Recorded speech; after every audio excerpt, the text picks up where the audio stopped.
গত ভিডিওতে আলোচনা করেছিলাম নগদ চেকের কিছু নিয়মাবলী নিয়ে। আজকের ভিডিওতে অ্যাকাউন্ট পে চেক নিয়ে কথা বলবো।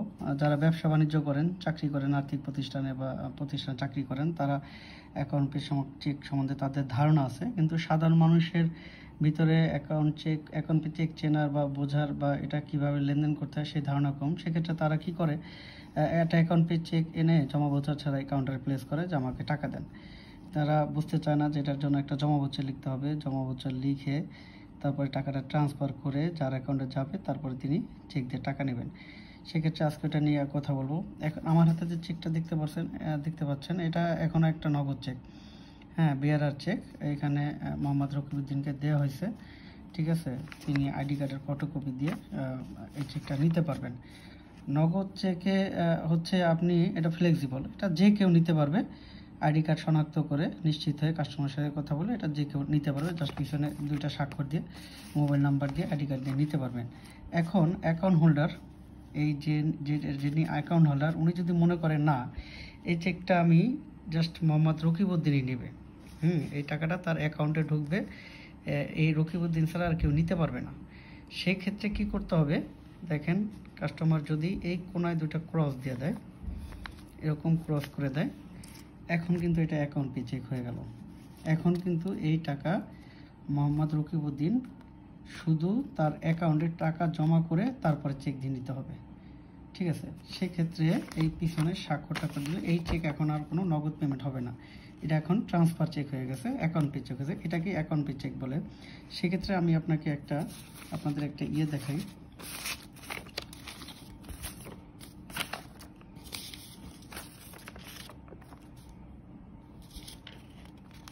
এই যে এটা দেখেন, এখানে এরকম একটা জমা ভাউচার হবে। এখানে 13টা ঘর আছে।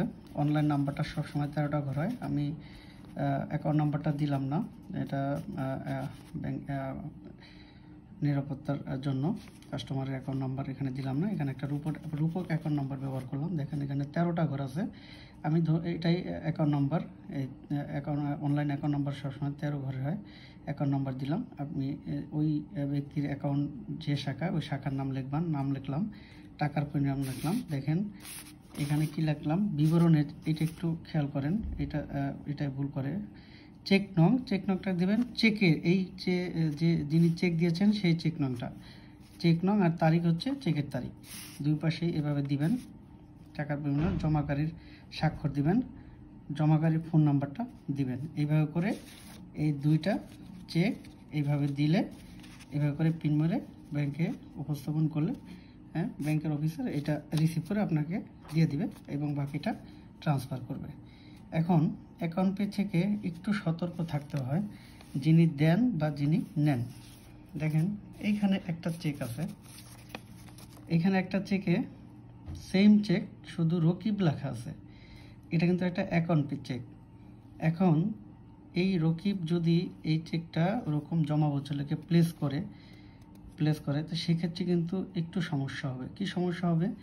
আমরা সাধারণত যারা ব্যাংকে অ্যাকাউন্ট খোলা হয়, যেটা ব্যাংকে অ্যাকাউন্ট খোলা হয়, আইডি কার্ড দেখে, আইডি কার্ডে যে নাম থাকবে সেই নামে অ্যাকাউন্ট খোলা থাকবে।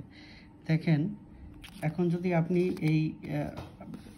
এটা জমা বছর লিখে জমা দেন, ওনার নাম হচ্ছে এটা আইডি, আমি একটু স্যাম্পল হিসেবে আমারটাই দেখাই। দেখেন আইডি কার্ডে আমাদের নাম থাকে এরকম, তাই এই ইংলিশ অনুসারে অ্যাকাউন্টের নাম আসবে। এখন যদি আপনি এটা জমা দেন তাহলে ট্রান্সফার হবে না, কারণ নামে মিলবে না। এখানে আছে শুধু রকিব আর আইডি কার্ড আছে মোহাম্মদ রকিব। সেক্ষেত্রে আপনাকে যেটা ঝামেলা পড়তে হবে, যদি আপনি নিজেই কাটাছিড়া করে লিখতে চান, এরকম যদি চেক করেন যে নিজে একটু লিখলেন, বাম পাশে মোহাম্মদ লিখলেন, এই পাশে উদ্দিন লিখলেন, সেখানে ব্যাংক কর্মকর্তা এই চেক রিসিভ করবে না, বলবে যে আপনি এখানে কাস্টমারের স্বাক্ষর নিয়ে আসেন। আপনি একটা ঝামেলায় পড়বেন, একটা জটিলতায় পড়বেন। সেক্ষেত্রে আপনি যদি কারো কাছ থেকে অ্যাকাউন্ট পে চেক নেন বা আপনি যদি কাউকে অ্যাকাউন্ট পে চেক দেন, অবশ্যই চেষ্টা করবেন আইডি কার্ড অনুসারে নামটা, পে টুর জায়গায় আইডি কার্ড অনুসারে নামটা লেখা। সেক্ষেত্রে আপনি ব্যাংকে টাকা ট্রান্সফার করতে সুবিধা, কারণ অ্যাকাউন্ট সবসময় আইডি কার্ড নাম অনুযায়ী হয়। আর এই ক্রস চিহ্ন দেখলেই তো বুঝবেন এটা অ্যাকাউন্ট পে চেক। এখন অনেক সময় ক্রস চিহ্ন থাকে না, কিন্তু এটা অ্যাকাউন্ট পে চেক হয়ে যায়। যেমন ধরেন এইখানে চেকটা দেখেন, এখানে লেখা আছে পে টু খান ট্রেডার্স, মানে আপনি পেটুর জায়গায় যদি ব্যক্তি যদি বাদে যদি কোনো প্রতিষ্ঠানের নাম চলে আসে, খান ট্রেডার্স, তারপরে ধরেন আপনার অন্য কোনো একটা দোকানের নাম বলেন, ধরেন আমাদের গীতা ফার্মেসি, বা ধরেন অনেক সুন্দর সুন্দর নাম আছে, এরকম যদি ধরেন কোনো নাম চলে আসে, তাহলে বুঝবেন যে এটা হচ্ছে অ্যাকাউন্ট পে চেক হয়ে গেছে। ঠিক আছে, তখন এটা ক্রস না দিলে এটা আপনার অ্যাকাউন্ট পে চেক হয়ে যায়। সেক্ষেত্রে আমরা করি কি, দুটো ক্রস দিয়ে দিই, বা কাস্টমারকে বলি এখানে দুটো ক্রস দিয়ে দেন, অ্যাকাউন্ট পে চেক করে দেন। কিন্তু প্রতিষ্ঠানের নাম হলে এটা অ্যাকাউন্ট পে চেক হয়ে যায়, তখন কিন্তু এই খান ট্রেডার্সের অ্যাকাউন্ট নাম্বার দিয়েই এটাকে আপনার অ্যাকাউন্ট পে চেক জমা দিতে হবে, আদারওয়াইজ এই চেক নগদে পেমেন্ট করা যাবে না। ঠিক আছে, সো এই সব ছোট ব্যাপারগুলো খেয়াল রাখতে হবে। অনেকেই করেন কি, যে ওই খান ট্রেডার্সকে টাকা দেওয়ার জন্য, নগদ দেওয়ার জন্য এরকম লিখে দেন যে এটা নগদ নিয়ে আসেন, কিন্তু আমাদের খেয়াল রাখতে হবে যদি পেটুর জায়গায় প্রতিষ্ঠানের নাম থাকে, সেখানে আপনি এটা অ্যাকাউন্ট পে চেক হয়ে যাবে। তো আমরা এরকম চেক দেওয়ার ব্যাপারে সতর্ক থাকবো, অ্যাকাউন্ট পে চেক নেওয়ার ব্যাপারে সতর্ক থাকবো। চেষ্টা করব পেটুর জায়গায় অবশ্যই আইডি কার্ডে যে নাম আছে ওই অনুসারে নাম দেওয়ার, তাহলে অ্যাকাউন্ট পে চেকে ঝামেলা হবে না। তারপরে যখন আপনি চেকটা প্লেস করবেন, আপনার টাকা ট্রান্সফার করে দেবে আপনার অ্যাকাউন্টে, এরপর আপনি চেক দিয়ে টাকা তুলে নিতে পারবেন, কোনো ঝামেলা হবে না। ধন্যবাদ সবাইকে।